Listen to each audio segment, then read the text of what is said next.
dans les journaux. Vous voyez, ça c'est Le Monde Afrique. Imaginez à quel point j'ai été surpris de voir que, alors que la Haute Autorité de Santé nous a expliqué, dès le 8 août, je vous rappelle, que les vaccins Astra n'étaient pas suffisamment efficaces et que la DGS interdit finalement aux médecins d'utiliser ces vaccins pour nos concitoyens, eh bien, ça n'empêche pas la France de généreusement envoyer ces doses d'Astra, totalement inutilisables chez nous, dans les pays africains qui en auraient besoin. Comment qualifier cette fausse générosité envers les pays africains? Personnellement, je trouve que c'est honteux pour le pays des droits de l'homme de s'enorgueillir d'envoyer des vaccins dans des pays qui n'ont pas les moyens de les acheter, alors qu'elle-même ne les recommande pas pour ses propres concitoyens. C'est-à-dire que ces vaccins ne sont pas bons pour nous, mais ils seraient suffisamment bons pour eux.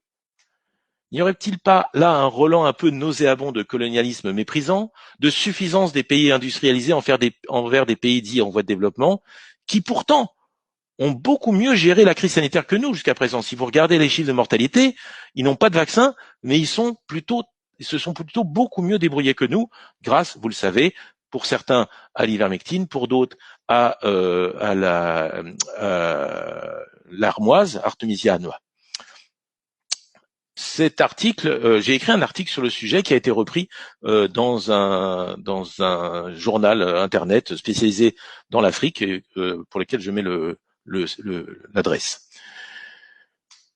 Alors, il faut comprendre que c'est pire que ça, parce que envoyer ce vaccin Astra peu efficace à ces populations statistiquement beaucoup plus jeunes que les populations françaises et européennes, c'est leur offrir un cadeau doublement empoisonné et leur proposer un médicament dont le rapport bénéfice-risque est plus que douteux.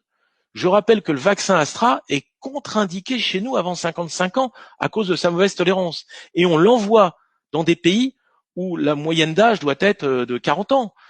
C'est inadmissible, scientifiquement, médicalement, humainement. En tout cas, pour moi, ça ne fait pas honneur à notre pays.